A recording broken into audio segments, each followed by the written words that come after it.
仅一个洞房夜，公主便被打入冷宫。Je ne savais que cela faisait aussi mal. Je me mordais les lèvres pour ne pas crier.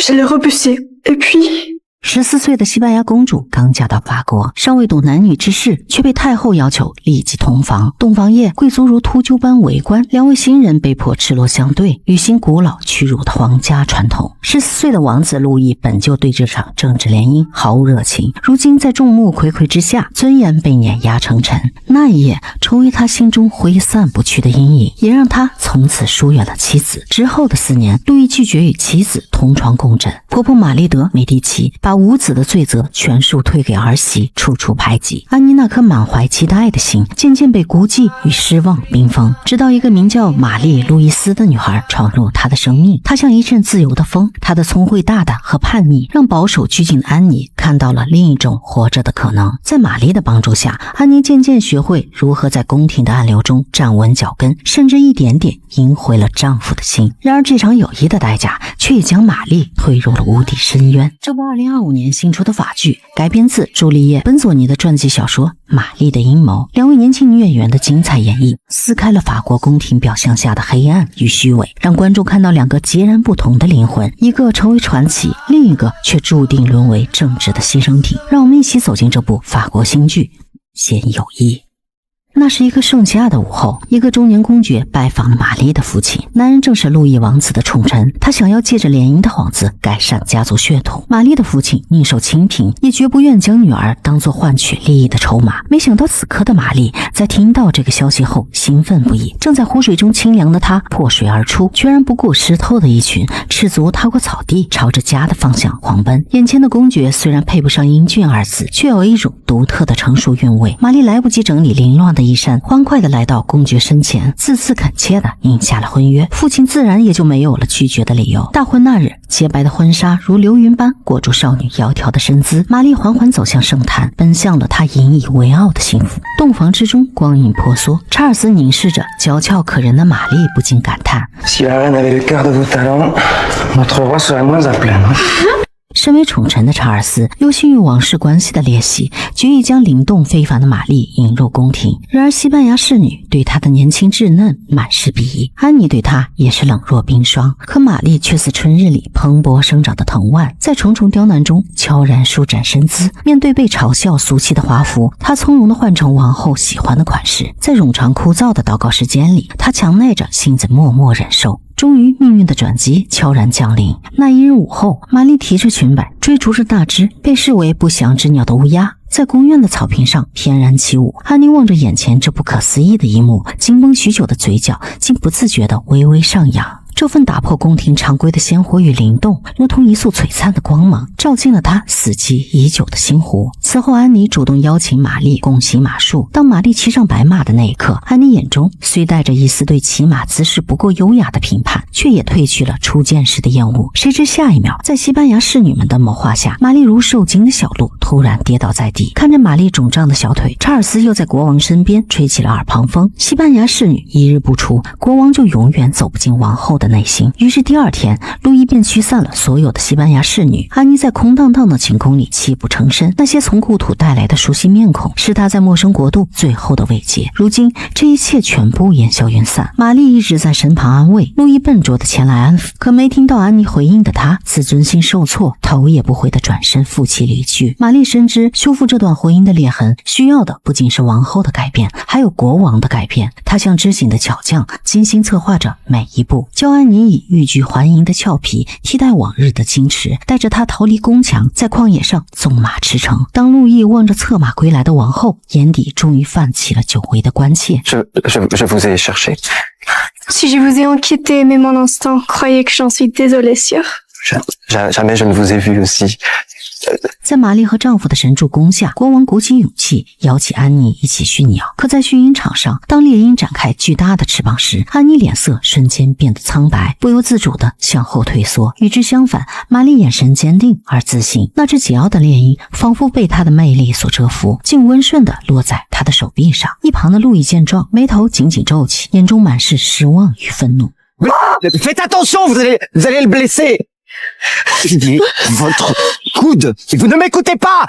Vous faites tout de travers. Vous tenez compte de mes indications, merde. T'as pas bien fait. 这如雷贯耳的斥责，如同一把锋利的匕首，狠狠刺痛了安妮的心，也让两人之间的关系再次降至冰点。随后，玛丽单独找到路易，试图再次缓和，可路易的语气中依然带着一丝不满。他认为自己的王后不仅要有倾国倾城的容貌，更要有过人的胆识与气魄。为打破这僵持的局面，玛丽绞尽脑汁，再次想出一个大胆的计策。她要利用其他男人刺激路易潜在的占有欲。窗边的侍女看到路易归来，立刻发出信号，舞会正式开始。安妮在男伴的陪同下悠然的翩翩起舞，举手投足间散发着迷人的魅力。当路易走进大厅，安妮提着裙摆差点撞入他的怀中。路易看着安妮脸上那从未见过的灿烂笑容，眼神瞬间变得冰冷，他目光如炬，审视着屋子里的每一个男人，随后便一言不发地走到舞池中央，缓缓向安妮伸出手，邀请她共舞。安妮表面强装镇定，可内心却早已掀起惊涛骇浪。不幸的是，尽管这次计划成功地激起了路易的嫉妒心，但他依然没有走进王后的寝宫。这是安妮第一次鼓起勇气向玛丽诉说了新婚之夜的痛苦经历。 Je ne savais que cela faisait aussi mal. Je me mordais les lèvres pour ne pas crier. Je l'ai repoussé. Et puis, il est revenu.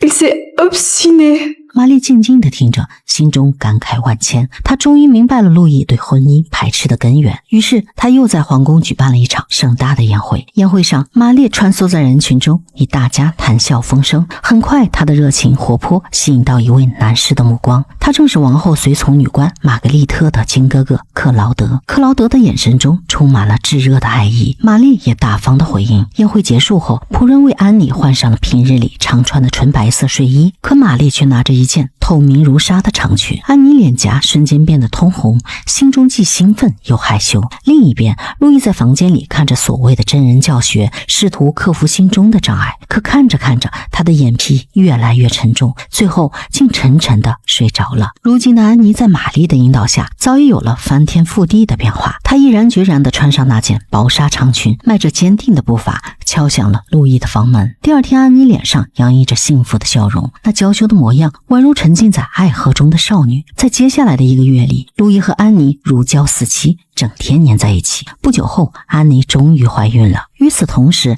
查尔斯满心欢喜地将玛丽的双眼蒙住，带着她来到一座宛如宫殿般的豪宅前。这是国王为了感谢她的努力，特意赏赐给她的。然而，对于玛丽在其中所付出的巨大功劳，查尔斯却只字不提。玛丽听后，心中顿时涌起一股强烈的不满与委屈。她看着查尔斯那得意洋洋的模样，眼神渐渐变得冰冷。这一刻，玛丽意识到，在这个华丽的皇宫里，能够依靠的只有自己。然而这天，安妮与侍女们嬉笑打闹时，却意外跌倒在地。那天晚上，气氛变得让人窒息。隔天一早，侍卫告知国王即将出征，要与王后做临行的道别。安妮强忍腹部疼痛，让侍女为自己梳妆打扮，试图掩盖苍白的脸色。路易赶来后，不舍得亲吻安妮的手腕，叮嘱她照顾好自己和腹中的孩子。然而到了晚上，安妮的情况却急剧恶化。鲜血不断从双腿之间流出，御医检查后无奈地摇头。安妮痛苦的叫声在空旷的宫廷中回荡，仿佛是命运无情的嘲笑。太后埋怨安妮没能保住继承人，便添油加醋地给国王写信。路易看到信后，瞬间暴跳如雷。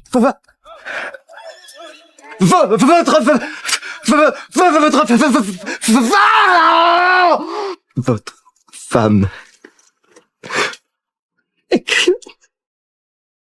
Et je la chasse du palais. 他不仅要撤销玛丽首席侍女的职位，甚至打算将她流放。查尔斯本想为妻子求情，可看到路易恼羞成怒的模样，他还是选择了沉默。很快，国王的指令传回皇宫，玛丽被驱逐出宫。更让他绝望的是，查尔斯在军队中不幸染上猩红热，医生想尽办法也无济于事。就在他一筹莫展时，玛格丽特的出现让他看到了一丝希望。 Votre frère.Je suis veuve, il est célibataire.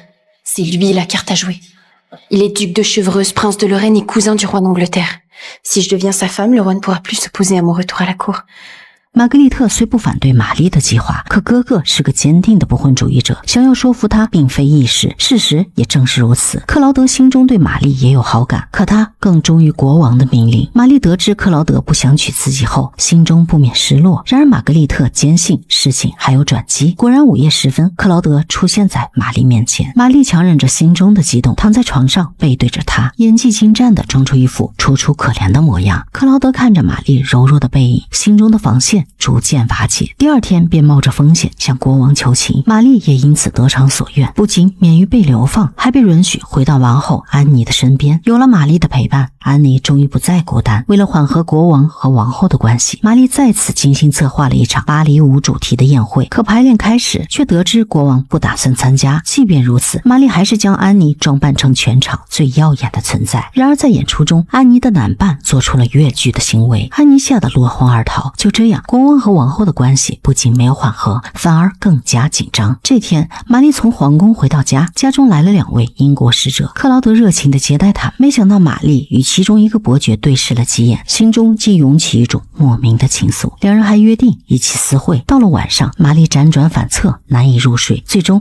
她趁丈夫熟睡，偷偷换上了女仆的衣服，走出了家门。结果，她刚到旅店门口，却被一个醉汉盯上。玛丽奋力挣扎，却被一群打晕。就在她险些被侮辱时，一直跟在她身后的女仆及时出手，用短剑刺伤了醉汉。玛丽清醒后不堪被如此侮辱，毫不犹豫地结果了醉汉的性命。另一边，王室正为妹妹嫁给英国做准备。然而到了晚上，白金汉公爵表达了对法国接待安排的不满，认为没有得到应有的尊重。路易因身体未痊愈，不得已破例让安妮出面接待白金汉公爵。然而在与白金汉公爵的交谈中，安妮感受到了前所未有的轻松与愉悦，两人相谈甚欢，围绕在他们之间的是一种难以言喻的暧昧气氛。此后，关于王后和白金汉公爵的传闻在宫廷中迅速蔓延，加上太后的添油加醋，路易再也无法忍受这些流言蜚语，于是便将公主的婚礼提前。与此同时， Шел граф Холланд и желает видеть герцогиню. Герцогиня не здоровится, она не может вас принять.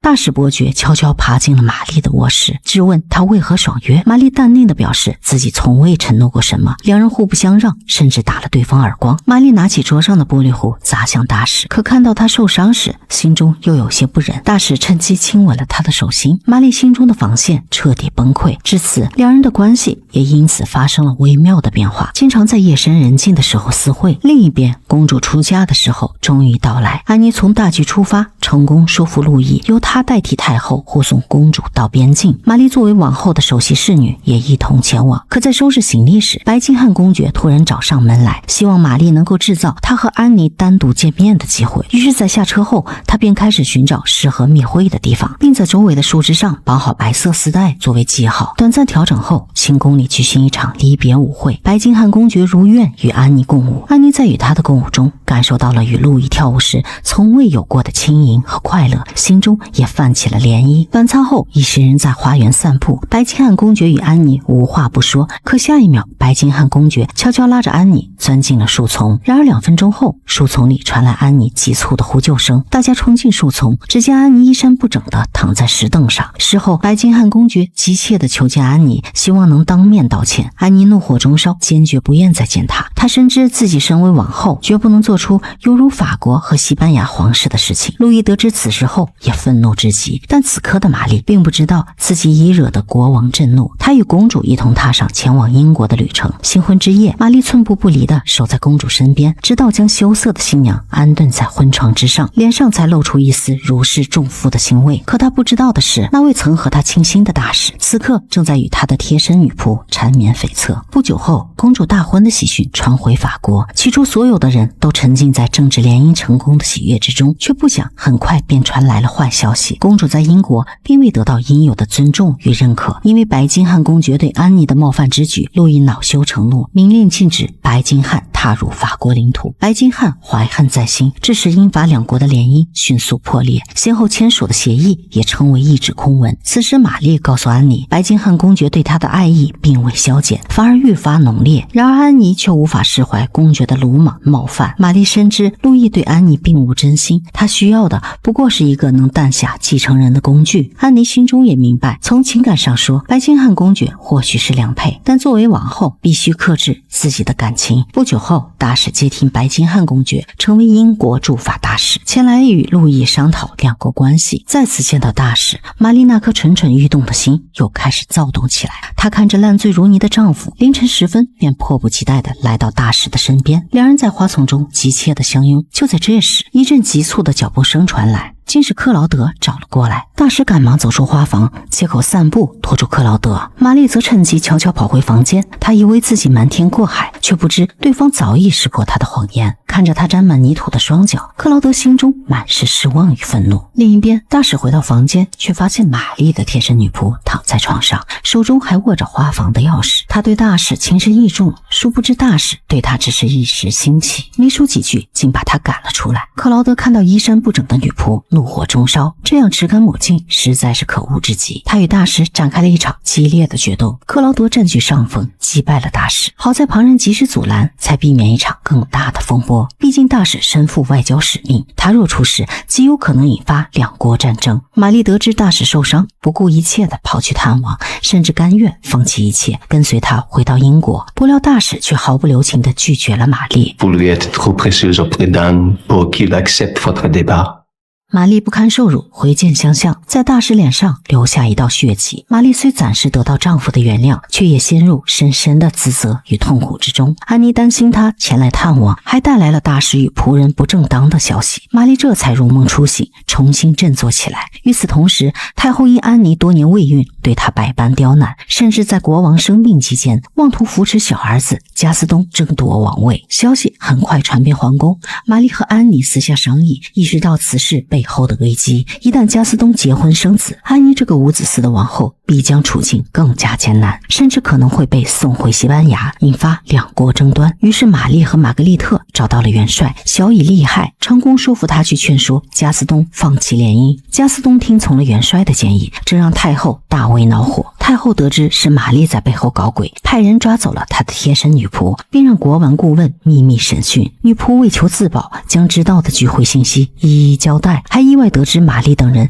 竟在密谋推翻国王的统治，扶持加斯东上位。消息很快传到国王耳中，路易不动声色地软禁了加斯东。事情败露，玛丽决定逃离皇宫。在花园里，她偶遇了沙莱伯爵，对方对她已倾慕已久。玛丽故技重施，用眼神与言语迷惑伯爵，让他心甘情愿地为自己卖命，执行刺杀国王顾问的危险任务。然而他们的计划早已被人识破，因为他的贴身女仆早就背叛了他。安妮愤怒地指责玛丽，认为这一切都是她的错。 Ne comprends pas qu'ils se sont ligués contre moi?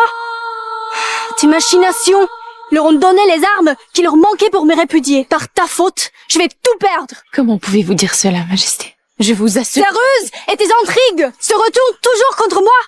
后来玛丽很快被传唤受审，面对刺杀指控，玛丽镇定自若地为自己辩解，将一切的罪责全部推到沙莱伯爵身上。由于没有确凿证据，他也暂时被释放。最终沙莱伯爵被判处死刑，路易还是下令流放了玛丽。玛丽绝望地求助丈夫，希望他能和自己一起逃往英国，却遭到无情拒绝，就连从小一起长大的女仆也离他而去。 C'est à cause de cette malheureuse aventure anglaise? Mais je t'ai pardonné.Je te croyais attaché à moi. Je ne veux plus servir une femme égoïste et cruelle. Ce qui me rassure, c'est que du fond de votre exil, vous ne ferez plus de mal à personne. 玛丽与安妮如同两尊破碎的景象，一个用炙热燃烧生命，一个以沉默吞咽悲苦，却都逃不过被权力碾压的宿命。然而绝对的权力必然导致绝对的腐败，在权力的诱惑下，人性的弱点会被无限放大。在追求权力与利益的过程中，不应迷失自我，要始终坚守人性的底线。毕竟真正的价值不在拥有多少权力，而在于能否保持内心的善良与真诚。专注大女主爱情及传记类题材电影，好片不迷路，带你解读不一样的爱。